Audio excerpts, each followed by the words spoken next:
कभी कभी ना सच बोलना भी मुश्किल होता है। क्या होता है कि मीडिया और सामाजिक मानसिकता एक किसी इशू को एक तरह से देखती है, सोचती है, अपनी प्रतिक्रियाएं देती हैं और उसका एक फॉर्मूला बन जाता है। और अगर कोई उस फॉर्मूले के खिलाफ कुछ अगर अलग विधान करता है, स्टेटमेंट्स करता है, तो उसके ऊपर लोग टूट पड़ते हैं, उसको गालियां देते हैं, उसको बोलते हैं हरामी। अभी आपने सोशल मीडिया पढ़ा होगा, कमेंट्स पढ़े होंगे। तो जब वो टूट पड़ते हैं पब्लिक, तो कुछ भी दुनिया भर की गालियां देते हैं, बोलते तू ऐसे आदमी के संदर्भ में ये ऐसे स्टेटमेंट कैसे कर रहा है, तू भी हरामी ढूंढी है, तू भी ये है वो है वो है। अब आपके ध्यान में आया होगा कि मैं कुछ ऐसे स्टेटमेंट करने जा रहा हूं कि जिसकी वजह से कंट्रोवर्सी हो सकती है। तो मैं क्लियर करूं क्या? क्लियर करता हूं। मेरा पहला स्टेटमेंट ये है कि ये अशोक जो है वो 100% भोंदू बाबा है। अशोक खरात भोंदू बाबा है कि नहीं? है। भोंदू का मतलब क्या होता है? लबाड़, लुच्चा, धूर्त, होता है कि नहीं? होता है।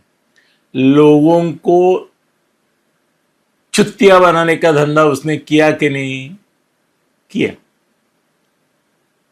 उसने अपने मायाजाल में औरतों को फंसाया कि नहीं फंसाया? आप बोलेंगे अनिल जी आप अभी तक जो विधान कर रहे हैं वो तो जो लोग कर रहे हैं वही कर रहे हैं। अभी तक तो नहीं है, हमारा कोई ऑब्जेक्शन नहीं है आपके ये मुद्दों पर। और दो तीन विधान करता हूं जिससे आप सहमत होंगे, क्योंकि आगे चल के जो मैं बोलने वाला हूं उससे आप सहमत हो सकते भी और नहीं सकते, मगर उसके लिए मैं जो रेफरेंस आपको देने वाला हूं उसमें जाकर आप अगर सिंसियरली, सीरियसली डिटेल में जाके स्टडी करेंगे ना, तो शायद आप बोलेंगे कि अनिल जी आपने जो बोला है उसमें तथ्य है, मगर क्यों उसको आप इनडायरेक्टली समर्थन कर रहे हैं? ऐसी चीज में ऐसा आभास होता है, इससे आप उसके खिलाफ है तो खिलाफ ही रहो, उसके साइड के मुद्दे आप दे दो मत। लोगों को पसंद नहीं आएंगे, मगर भाई लोगों को पसंद है मुझे मालूम है, मगर वो मुद्दों में कोई क्या बोलूं, तथ्य बोलूं? हाँ, तथ्य बोलता हूं, है कि नहीं? तो मैं आपको रेफरेंस जो दूंगा वहां चेक करने का, फिर मेरे से बात करने का, फिर गाली बिल्ली देने का। और एक बात देखो, आप कितना भी गाली देंगे मेरे को फर्क पड़ने वाला नहीं है। मैं कोई किसी का कमेंट कहीं ही भी पढ़ता नहीं हूं, दूसरे लोगों के वीडियो देखता नहीं हूं। तो कौन क्या बोला, मैं अपनी दुनिया में मगन हूं। मेरा एक आइलैंड है अनिल थत्ते नाम का, गगनविधि नाम का, उसके ऊपर मैं रहता हूं, खुश रहता हूं, अपने में मगन रहता हूं। दूसरे क्या बोले उससे परवाह की होती तो अनिल थत्ते आप तक पहुंचता नहीं। वो छोड़ो। अच्छा चलो, आपसे सहमत होने वाले और दो विधान मैं करता हूं, क्योंकि लास्ट वाले में सहमत आप होने वाले नहीं। उसने आर्थिक भ्रष्टाचार किया कि नहीं? बिल्कुल किया। प्रॉपर्टी गलत ढंग से, तरीके से बनाई कि नहीं? अशोक खरात भोंदू बाबा बनाई। उसने करीबन 500,000 करोड़ का गाफला इनकम टैक्स से लेके, ईडी से लेके, बीडी से लेके, सीडी से लेके, टीडी से लेके, सबके धोखा देके सरकार को, जनता को, सबको 1,500 करोड़ की प्रॉपर्टी बनाई कि नहीं बनाई? बनाई। यस, सहमत, सहमत, ये एलिगेशन से सहमत। उसने बड़े बड़े नेताओं को अपने साथ लिया कि नहीं लिया? उसने महिलाओं को वशीकरण से साथ में लिया कि नहीं लिया? उसने चिंसों के भी लाख लाख में बेचे कि नहीं बेचे? मतलब उसके ऊपर जो आरोप सच है वो पहले इसलिए बताऊं कि आगे चल के कुछ मैं अलग बोलने वाला हूं, उसके पहले मैं क्लियर करना चाहता हूं कि कौन से एलिगेशन सच है। उसने दुनिया भर के सेक्स डेस्टिनेशन को विजिट किया कि नहीं किया? मैंने तो आपको देशों के नाम दिए कि ये देश है, वो सेक्स डेस्टिनेशन, सेक्स टूरिज्म के लिए प्रसिद्ध है, रंडीबाजी चलती है उधर। ये रंडीबाज है कि नहीं? हाँ है।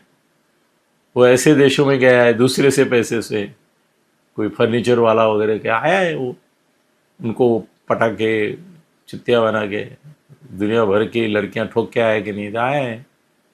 आप बोलेंगे अनिल जी आप भी खुद 50 आरोप उसके ऊपर किए हैं, तो आप ऐसा क्या बोलने जा रहे हैं कि जिसकी वजह से हम आक्षेप लेंगे? हाँ, क्या है ना कि वो खुद को अभी नहीं बताता है, अभी बोलता है, उसकी बीवी भी बोली है कि वो ज्योतिषी नहीं है, वो न्यूमरोलॉजिस्ट नहीं है, क्योंकि वो 10वीं पास है, वो गणित में नापास हुआ था, तो न्यूमरोलॉजिस्ट कैसे वगैरह वो बातें आती है, वो मैं शेयर करता हूँ आपके साथ, सहमत भी। और उसकी बीवी ने एक स्टेटमेंट दिया है, और वो बीबी की ओर से आना बड़ा धक्कादायक है। मैं उसकी बीबी को कोट करके एक स्टेटमेंट दे रहा हूं, और उस स्टेटमेंट के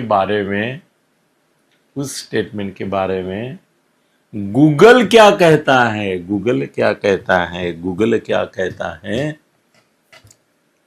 वो आपको बता रहा हूं, जहां पे तुम्हारा मेरा मतभेद होने वाला है, आप आक्षेप लेने वाले हैं। मैं मेरा बचाव क्या करूंगा? उसकी बीबी का स्टेटमेंट आपके सामने रखूंगा। उसकी बीबी ने क्या, ऑफिशियल है, वीडियो अवेलेबल है, ट्वीट भी अवेलेबल है, और गूगल भी अवेलेबल है। उसकी बीबी ने जो अभी क्या बोलते हैं फरारी है, उसकी खोज हो रही है, पकड़ी जाएगी। वो जाएगी कहाँ? मर्द कहीं भी भाग सकता है, औरतों को भागने के लिए वो किसी रिश्तेदार के पास होगी, शायद पुलिस को पता भी होता है। कभी कभी क्या करते हैं पुलिस भी थोड़ा सा धीरे धीरे, उनको अभी ये अशोक खरात का सब चालू है, उसकी बीबी को पकड़ के इतना ज़्यादा फायदा होना है। बेटे को पकड़ा है ना, उसके कहाँ कुछ आ रहा है उसके बारे में, पकड़ लिया, हाँ आगे चल के कुछ नहीं। उनको अशोक खरात का फोकस है, वो यहाँ से वहाँ नहीं करना है, इसलिए भी वो पकड़ेंगे, मगर जब चाहे तब। देखो पुलिस ने एक बार ठान लिया ना कि पकड़ना है, 10 मिनट लगते हैं, तो पकड़ेंगे, उसको उठाएंगे, या तो वो सरेंडर हो जाएगी, वॉट एवर इट। मगर उसने जो बात बोली है ना, उसके बारे में मुझे आपको अवगत कराना है। और मैं क्या बोलूं, मैं मेरी राय रिजर्व करता हूं, मैं राय नहीं देता। चलो आप कमेंट में आपस में बहस करो।